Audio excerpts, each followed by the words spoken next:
welcome to the Shrewsbury Biscuit podcast with myself, Jules, co-host Shane, and semi-silent co-host Al. Semi-silent, that's a change, yeah, isn't it? Exactly. He's left us to our own devices for a bit. Oh, the power is amazing. The things we can do.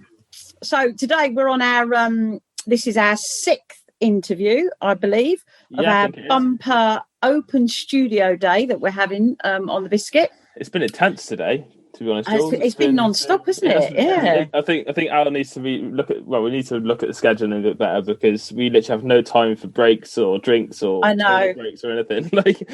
I'm just quite conscious he probably hasn't even eaten today, but he'll definitely need to.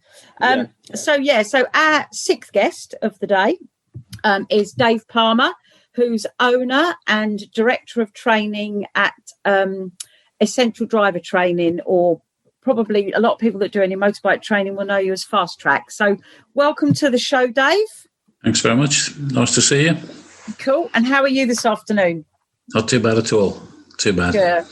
So tell us a bit about your business and your background and that, and then we'll go from there. Shane and I will interject whenever we fancy we want to ask you a question. Yeah. My background is, until I started this business, with police. I was a police officer, West Mercia inspector when I retired in Telford, and then set up this business. Started with one car. I was basically a small driving school, a one-man driving school. Then we expanded onto motorbikes about 25 years ago. We've been in business 27 years now. And then over a couple of moves, we are now based on battlefields where we've been for about 14 or 15 years. If people came to our premises, they would think we were a motorbike shop or a motorbike trainers, because that's basically what we look like. But actually, it only counts for about 10 or 15% of our work.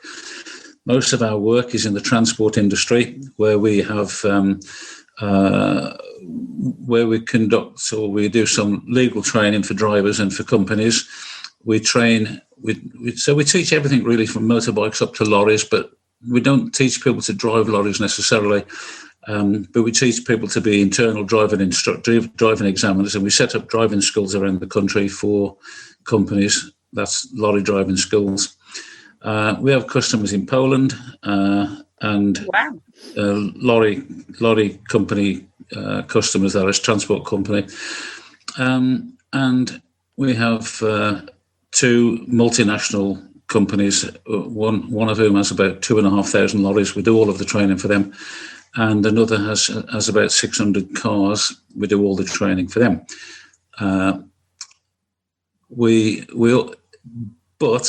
So most of our money comes from transport, from legal stuff or teaching legal stuff. For example, yesterday I was teaching someone to pass exams for transport manager's exam, which is a legal requirement if you're going to be a transport manager in a big transport company.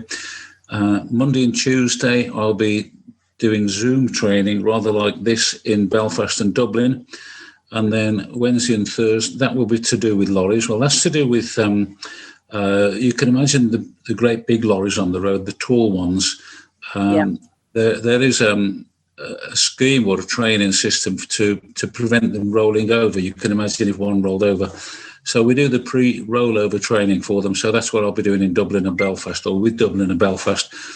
Then on Wednesday and Thursday, I'll be in Hertfordshire, where we're teaching people to be internal trainers. So you can imagine if you came to a company new and somebody's now got to show you all the ropes and show you, for example, how that fridge works, how that warehouse works, how this operates, how we load lorries, how we do this, that and the other.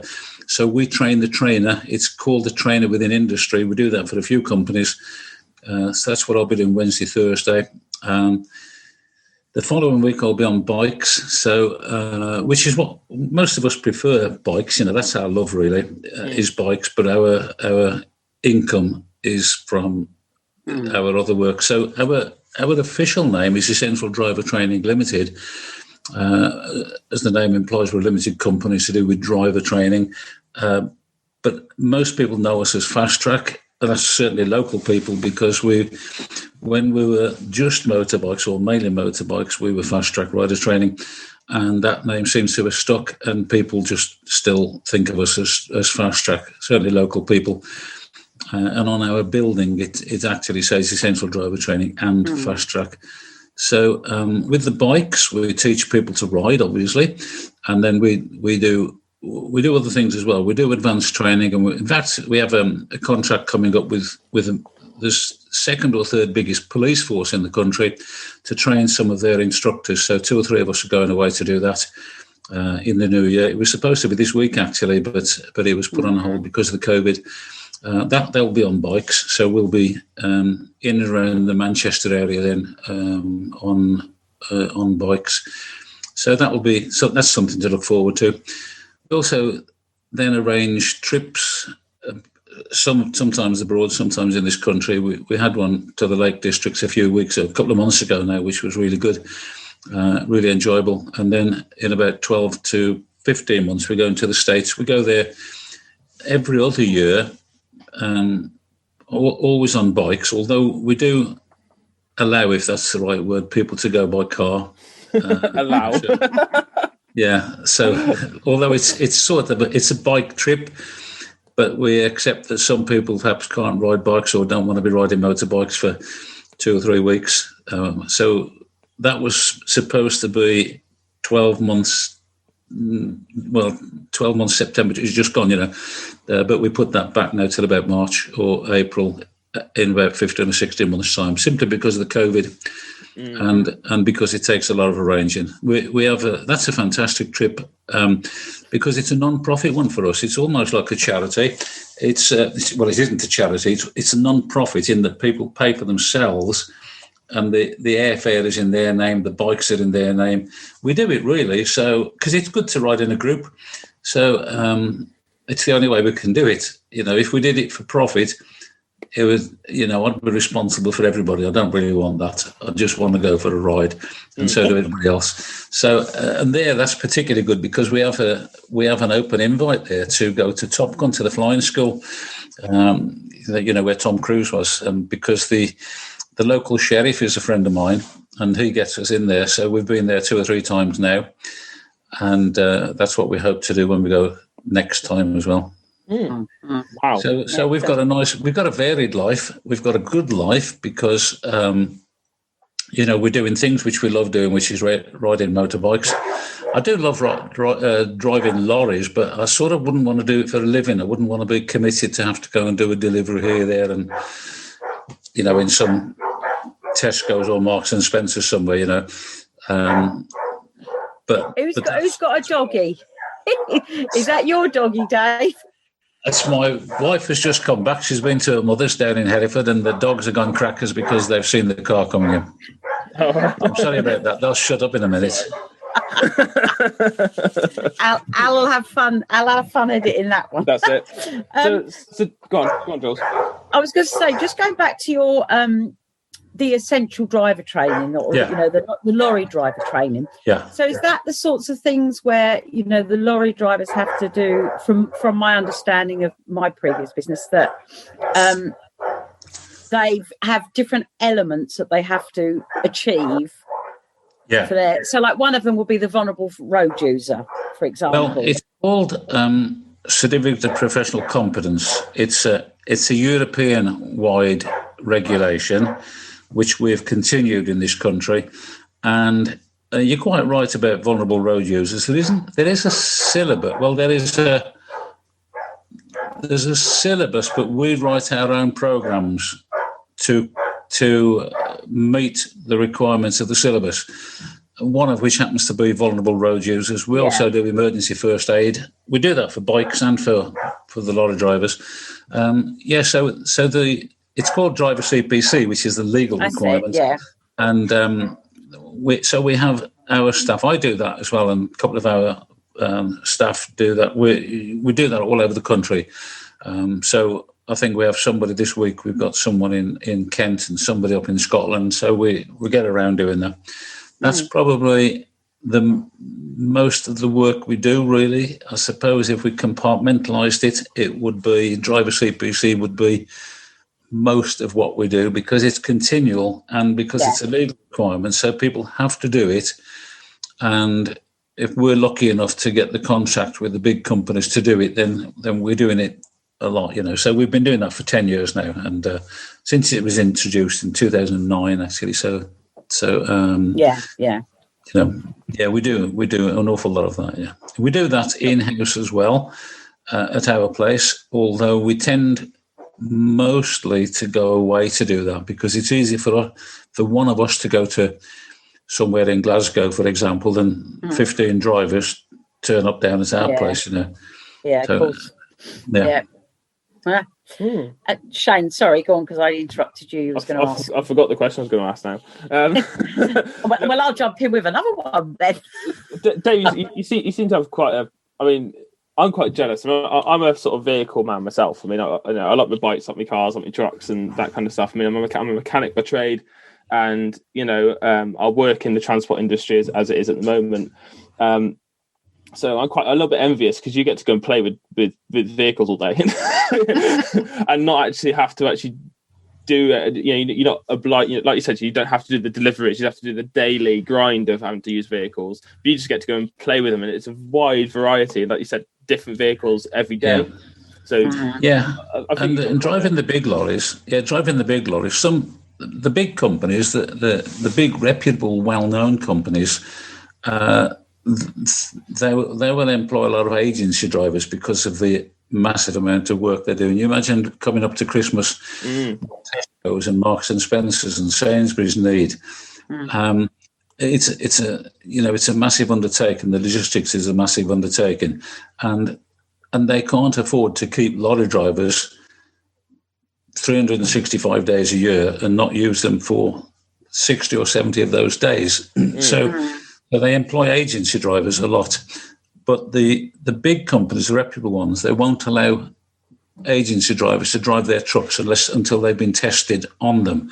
So one of the things we do is we train the assessors. So they're rather like driving examiners. So the agency driver will come to a big company and he's going to be working for them for a month or 6 weeks, day in, day out, and they have to be assessed that their driving is to a reasonable standard. So we train the trainer. That's, I suppose, one of the biggest things we do, if you were to describe us as a company, would be train the trainer, because that's basically what we do throughout everything. We train motorcycle instructors. We've been doing that for 20 odd years. We used to train more than anybody else in the country, motorcycle instructors. I think I've trained something like 500 and over the years, and learners, we've trained about 5,000 learners. And with the lorries, we've probably trained 5,000 lorry drivers, I would think, something like that. But you're right, our work is varied. We also drive cars. Most of us, or several of us, are driving instructors by profession as well, although we just do not teach learners in cars. To us, it doesn't fit what we need. I admire the driving instructors who are working day in, day out, but they're doing like an hour here and an hour in Oswald Street and an hour in Market Drayton. It doesn't fit what we do. So we used to train driving instructors. We still do, actually, but that's a very small part of what we do. So our driving instructors, we also do driver training for company car drivers, who the health and safety regs rather strongly suggest that people who are getting company cars should receive more training than a standard driving test. So that's called fleet driver training. We do that all over the place. One company, one of our customers has about 500 or 600 vehicles. Another one has, I think it's about 450. So we're regularly doing that. Wow. So we drive Arctics, posh cars and motorbikes. It's not bad, really. We have a drop.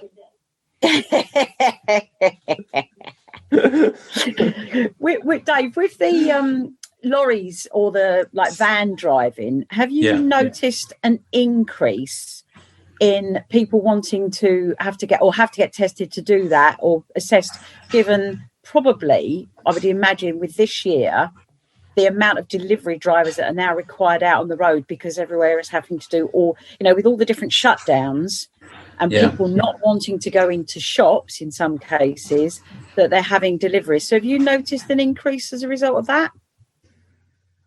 Well, a car licence will cover you for anything up to 3.5 tonnes. So if you think of a basic van, like a Ford Transit or that type of vehicle, a popular van like that, they're around 2 tonne, 2.5 when they're fully loaded. So you don't need a particular licence to drive those vehicles. Right. So with the influx of people like Amazon and people like that, I go to one of our customers up in Scotland next to an Amazon warehouse, and every time I go, you see a massive line of Ford Transits or small vans, all parked up ready to collect their stuff and do the deliveries. So for that, they don't actually need any additional training.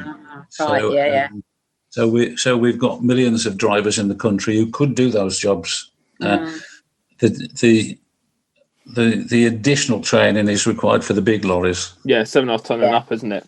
Yeah. It's a similar sort of thing with my work as well. I mean, a lot of those people like Amazon and stuff, because I work for Enterprise, and a lot of those big companies usually end up renting vans off us.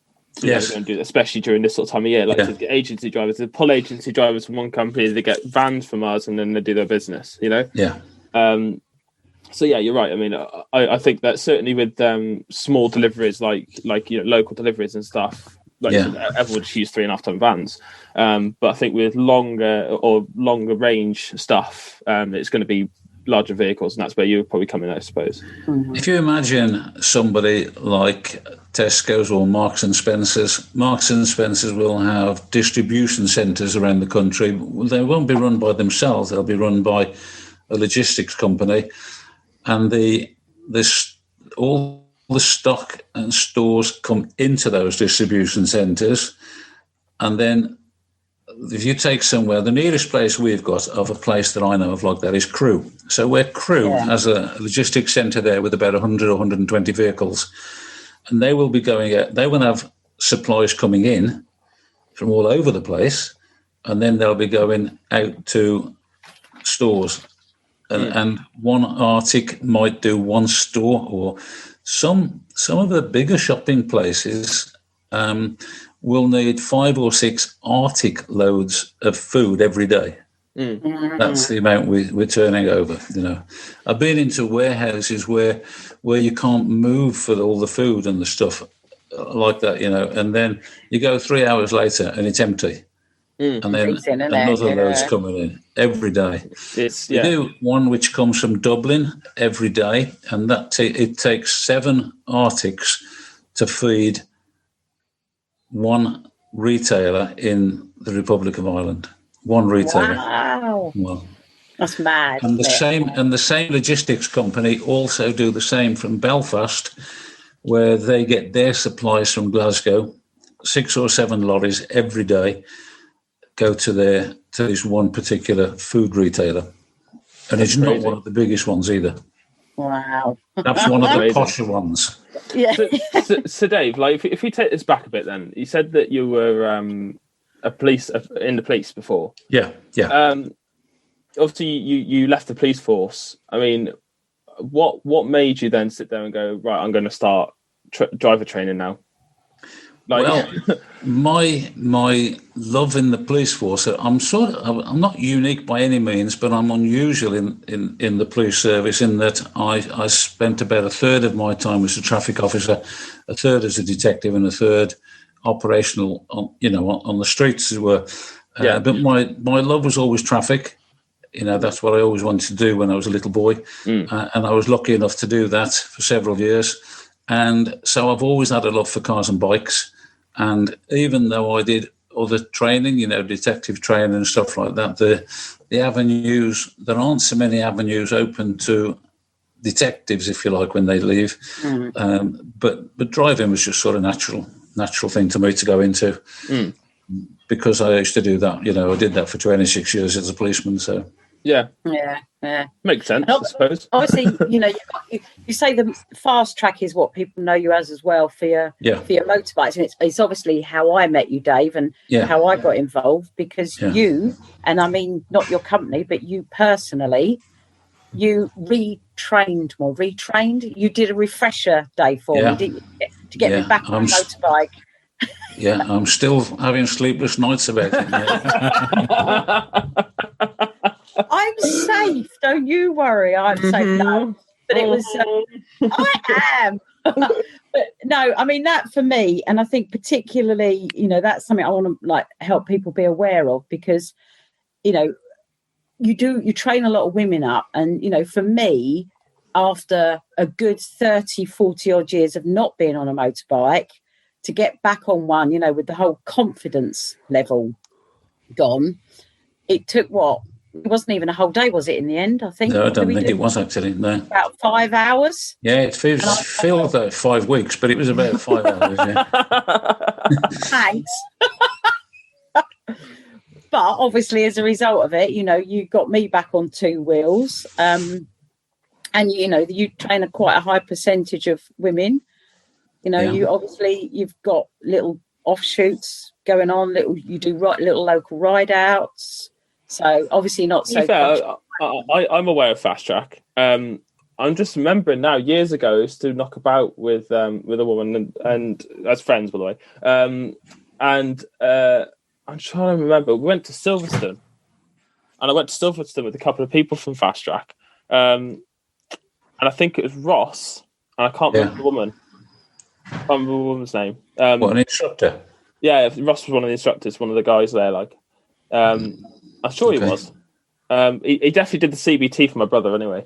But yeah, I mean, all I'm saying is that from what I've met of the staff at Fast Trak is that they've always been really, really nice, really sound, and really accommodating and just friendly. Yeah, thank you. Well, Ross, of course, with two other people we've trained. I trained Ross to be a bike instructor when he came to us first. He's now one of the local examiners, DSA examiners. And another one we trained from down Peterborough way is now on their enforcement section. And then another one we trained is basically lorries and car examiner in Shrewsbury, but also does motorbikes as well. And that's good for us because it keeps us in the loop of knowing any changes in regulations and stuff like that. And it changes a lot, doesn't it? The rules are just constantly changing. Yeah. It's, So I can imagine that's a tough task in itself, is to keep on top of what's right at the moment. Yeah, what's legal, what's current. Yeah. The other thing that's good for us as well, of course, is because two of our, apart from myself, two of our bike instructors are ex-police, fairly recently ex-police as well, just recently retired, and they're still in touch with their colleagues at work, and I still am with people I used to work with. So we're also, and we've got the job with the police force up in North, after the New Year. So we're lucky in that it keeps us current on everything, really. It keeps us current with, what are the police thinking about? What are those, for the driver people. And I suppose it's handy to get rid of those parking tickets, isn't it? Yeah, half the thing is keeping up to date with everything, Yeah, exactly. What's not. Yeah. Yeah, of course. It's like the highway code forever changes, doesn't it? Potentially on a daily basis. But it gets an update about every 2 years, and then when something specific has to be altered, I can remember a couple of years ago there was a bit in the highway code about everybody wearing white crash helmets, it said, which actually wasn't the really sensible thing to do, because you want things brightly coloured rather than just white. White doesn't show up. And that was put into the highway code. That had to be changed, and it was changed within about 12 months. So the highway code, I've got a highway code, not that was issued to me, but a 1931 highway code. Wow. Yeah, which was one of the very first. And to be honest, there's only about 18 pages in it. But some of the things are still the same. Don't drop the ash from the steam engine on the side of the road. Well, it's got signals for people with horse and from the hands. Yeah. But it's also got things which haven't changed, like do not overtake at or when approaching a road junction. That's still in from 1931. So I bet that's fascinating to sit there and compare the two. Yeah. One of the driver CPC courses we do for the lorry drivers is called Technical Innovations, which shows where we've gone from the 1900s to where we are now and where we're going with automated vehicles. And in that respect as well, we're lucky with that, because I own a Model T Ford, which is a 1917, which is 102 years old. It's our work. And we use that in photos in an example of where we've gone from 1917 to where we are now. Sit that next to one of these hybrid, fully electric Elon Musk cars or something. Yeah. Like, look at the difference. It's like Harris. What's it? Ford invented the Model T. Like, imagine if he was able to sit there and look at what we're doing now. Well, it's still got four wheels and a steering wheel. The basic principles. It just might have a plug instead of a tank later on. Well, the thing is, it's like, it's what fascinates me is that the systems and stuff. Again, from a mechanical perspective, the systems have changed exponentially. In many different ways, and you've got so many different variants now. That as a mechanic, it's almost impossible to know all of it. It's just not going to happen.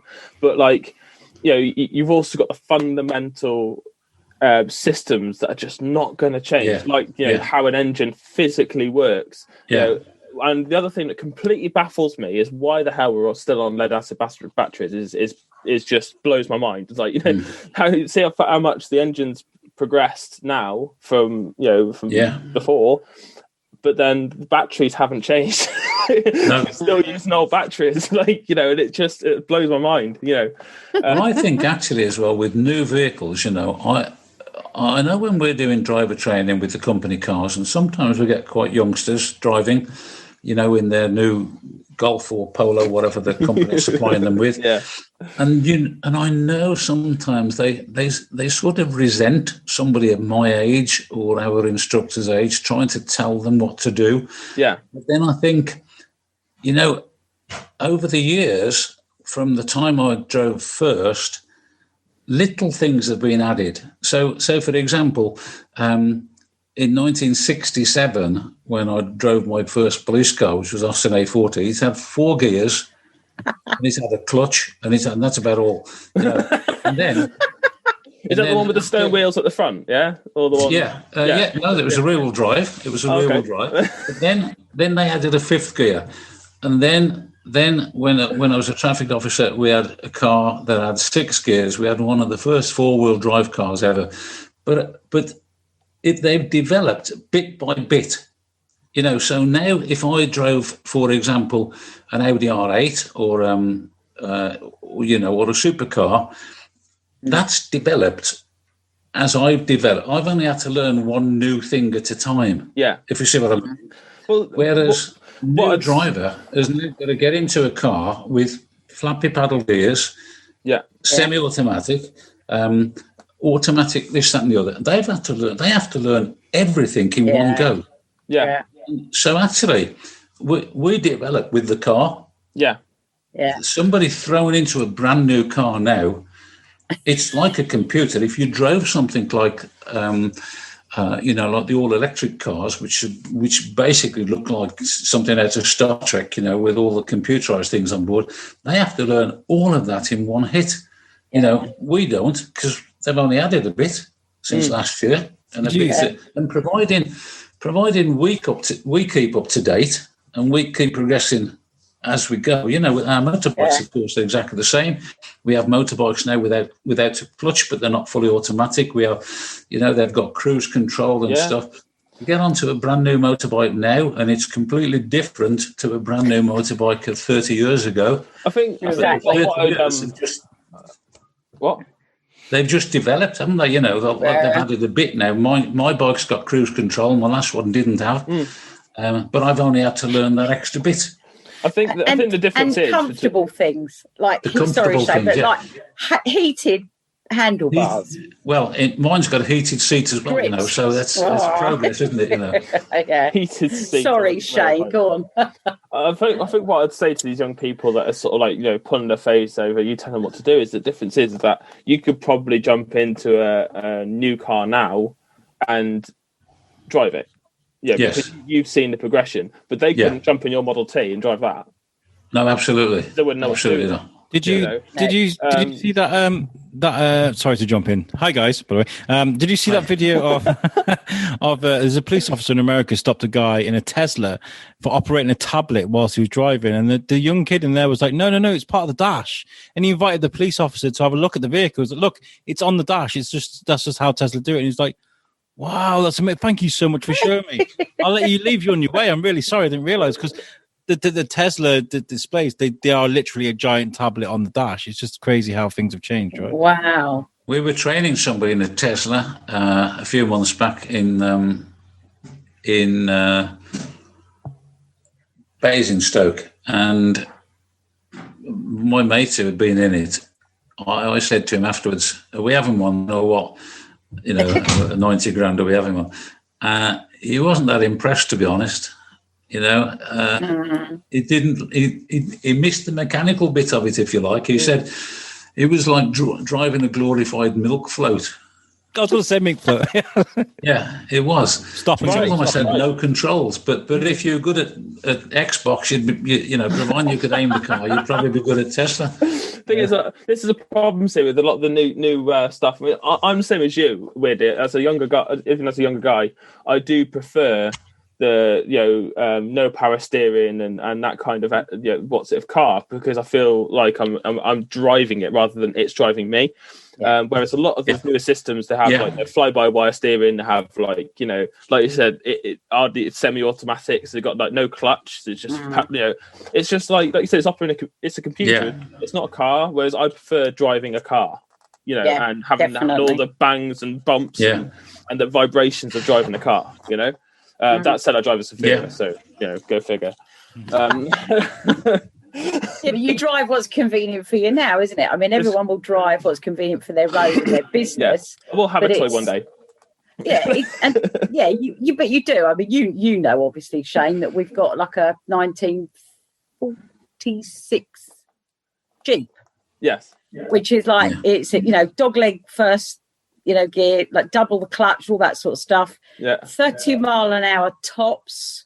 Yeah. Would we drive it every single day if it was gloriously hot and sunny? No, of course we wouldn't, because it would take forever to get anywhere, and it's not practical. But it is the sort of thing you just go out and have a bit of fun in. Yeah. And you have to properly concentrate, because you feel like you're having to drive. And I think it's the same with the motorbikes, particularly now as well with with the standard of some of the driving out there. I'm always on the alert when I'm on my motorbike, purely because I have to be. Because I'd rather be upright all the time and not at any point off my bike. So I think you get electric motorbikes. I had to go on one on the motorbike show last year. Blooming scary. That is how you can just literally with a twist of a wrist go from like 30 to like 60, 70, 80 within a matter of a second. Scary. That's really scary. So one thing I was going to say to you, Dave, slightly, well, not really off topic, but one thing that I've noticed in the last, sort of 10, maybe even 20 years, and I hear a lot of, is obviously the shortage of HGV drivers on the road, especially young blood coming into the trade, kind of thing. Now, I put a lot of that down to the cost. It's not cheap, is it? Getting your HGV license. No. So, what's your thoughts on that? So, obviously, I do think that there needs to be an in-depth examination and test process. Obviously, because you're driving a 44-ton truck down the road, But do you think that by and large it's sort of inflated beyond its sort of remit a little bit, and it's sort of and the logistic trade is suffering because of that? Statistics show that 17 to 21 year olds are lethal on the road, particularly if they've got the mates with them. It doesn't get better till they're about 24. I've got like 50 years odd experience of driving a motorbike, and I could give somebody, but I can't get the experience is actually out there doing it. You've got to somehow manage to quell them a little bit, dampen them a little bit if you can. They've got some way to do it on bikes by having stem, so you can have a bike now like a little 125, we'll still do 70 miles an hour. You can die just as easily at 70 on a little bike as of course. You can on a big bike. But I suppose at least it is in stages, and that's I think that's a way forward. Accident rates with bikes are not good. They're still rising very slightly. And I don't really have an answer to it. Personally, I would go down the road to say the Germans do, which is compulsory professional training. For example, in Germany, you can't just book your own driving test. You can't go out with your mom and dad or your brother or your sister. You have to go to professional examiner instructors, and they have to do, for example, 10 hours theory. They have to go onto a motorway for 10 hours and all sorts of things like that. That accident rate is very good. The best accident rate in the modern world, if you like, is the Scandinavian countries. But look at the training they get on bad weather, which we don't. There's no compulsory training like that. I'm just sort of wondering, because obviously, HGV, you're talking 2.5-3 grand, aren't you? Sort of thing, roughly, give or take, depending on how fast you pass your test, whether you pass it for the first time and that kind of stuff. You're talking 2.5-3 grand. Now, somebody who's 21, 25 or whatever, who's young family, somebody like me, for example, I couldn't afford that kind of money to lay out to do driver training. So, if there's somebody, say, listening who was in that scenario, wanted to get into driving a truck or doing a motorbike license and stuff, and they're struggling with the money, is there help out there? Is there something a Fast Trak do that can help? No. Well, I love that. Well, the bottom line, not really, because Love it. actually, well, we do like we make it cheaper if people block book than if they do a bit at a time. But one of the Labour governments, a couple of governments ago, they were going to make driving tuition compulsory. Yes. By enhancing that. But having said that, there's the driving instructors, the car ones particularly, not so much, well, the bike ones as well, but the car ones, they're very heavily regulated. Yes. Very heavily. And yet there is no compulsion for anybody to go to them. So it sort of defeats the object. It's okay, the government on one hand saying, let's improve the standard of the bike instructors and the car instructors. But strangely, to teach somebody to drive a lorry, you only need a lorry license. The theory test, I think, is a waste of time, to be honest, because if you think of a 16-year-old who just wants to ride a scooter, or a 17-year-old who wants to ride a 125, he doesn't want to do a test. It just seems a bit stupid, as they're the high-risk group that don't actually have to do the theory. So when the government say, well, introducing the theory test has saved lives, I don't know, you get to the people who don't have to do the theory test, and they're the ones who are dying. I don't know how that equates, how the government get around that one. Yeah, it's a good point, actually. Very good point. Tough one, isn't it? Tough one. Dave, we're on our wind down bit now, so where we're going to be wrapping up the show very shortly. But if people wanted to find out more about your business and how they could, get some training from you and your team, where are they best to look and find out this information? Well, we have a Facebook, and we have two Facebook pages, and we have a website. We have two websites, although our main website is the one which is easiest to remember. It's www.livingyourdreams.co.uk, which sounds a bit like a porn site, but actually we developed that one for the motorbike bit, because it was originally going to be for the leisure side, riding off to the Nürburgring in Germany, or which we do regularly, or to go to America, or to go wherever. But then people remember that name, where we do have one called stayinglegal.com, which is the lorry stuff, but we've put all the lorry stuff onto Living Your Dreams as well. So the best place to find out about us is Living Your Dreams. It has everything on that. And of course, some people dream about driving lorries across the continent, don't they? So it fits them as well.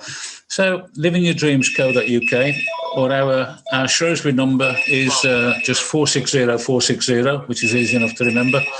And we've always got people there who will answer the queries and do whatever they want. And of course, they can come in and visit us. We're hoping over the next few months to have a cafeteria there as well. We're just in the early stages of having a bikers' cafe. Which will bring people in. It'll be somewhere where people can go to for a social on bikes. Can't imagine the lorry drivers coming in there, but from the social side. So that's about where we're at. I've got a friend. I've got my co-host for the Weekly Bazaar, Lucy Orchard. She's a HGV driver. She's doing tipper trucks at the moment because there's not much going on in the continent. But hey ho. She's some of the videos I've seen her doing because it's all precision, right? She's driving down the stadium. Stadiums have these really small, narrow sort of slip roads into the bowels of the stadium, I guess. And she's driving this lorry, and she's literally got to be inch perfect. On the video is breathtaking. That's something she wants to do. She's confident enough to do it. But what advice would you give to someone that doesn't, a little bit nervous, really needs to do it, really wants to do it, but is really terrified of actually getting behind them? What advice would you give to them before they come to you? You mean as a lorry driver? As a lorry driver, yeah. Or a bike driver, anything like that. Well, first of all, find a reputable school. That's the first thing. That's normally by word of mouth. That's where you get the best information. You can search on the internet, but you don't know who you're going to get. I would go to somebody who's done it or has done something like that and seek their advice, because my advice will always go to somebody who knows what they're doing and has a good reputation. We've been going for 27 years and we have, and by you or, something like that. I think that applies whatever mode of transport you're doing, We do other things as well. I'm just doing renewing a pilot's license. I had a pilot's license some years ago, so I'm just renewing that. And we also may be doing water ski training as well, which we've also got the equipment to do. So we want to go across the whole remit of transport almost, from the social side as well as the business side. So as I said right at the start, our business is legal transport stuff plus the motorbikes, obviously, but our social side is almost entirely motorbikes, and it's like working on your hobby, isn't it, really? Yeah. Awesome. Brilliant. Well, Dave, just before we sign off, we've just got to do a couple of sort of thank yous and shout outs to people. So one of the big things going on that we need to do a shout out for is Carols on Your Doorstep. So this is the 16th and the 24th of December. So I know it's sort of Shrewsbury, Shropshire based, but it sort of seems to be going nationwide now. A lot of people getting involved in that and trying to find different ways around doing carol celebrations. Certainly for us in Shrewsbury here in the town, obviously we can't do the carols in the square this year. So this carols on the doorsteps come up as an idea, and is spreading like wildfire, best to say. We also would like to do a shout out to the parade, which is the base normally for our studio. But again, obviously at the moment that's closed. So hence why we're doing all of our interviews. And today, particularly on our bumper mammoth open studio day via Zoom. But yeah, thanks to the parade for, again, our space at the studio there. And Chris Goff at CGR Business Solutions. And Chris helped us recently become a CIC. So again, big shout out to Chris. Thank you very much for that. Shout out to my co-host Shane and semi-silent co-host Al. He's always semi-silent because he can't help himself, can he? He just can't shut up, can he? He's been really good on this one. I've been watching him twitching. It's been quite amusing. I know, you can see him there, can't you? You guys have done a great job. Well done. Yeah. Oh, thanks. Thanks, and of Dad. course, a big shout out to our 6th guest on our bumper day, Dave Palmer. Thank you, Dave. Thank you. Thank you. Okay. Thanks to all of you. It's been a pleasure. And Dave, as always, if there's anything that you've got coming up, if obviously you're saying about opening your cafe and stuff like that, if there's anything that we can do to help, either promote it or anything like that, if you want to come back on and have a chat about that, or any other events, any drives or anything that you're doing at the moment and things like that, and you want to just get the word out, just drop us an email, speak to Jules, whatever, and we'll by all means help with that. That's absolutely fine. Thank you. Thanks very much. That's okay. Thank you. Cool. Everybody happy? Yeah. Anybody else want to add anything, Al? No, just well done, guys. Well done. It was a great show. Thank you, David, for joining us. Pleasure. Right then, guys. Thank you very much, and see you on the flip side.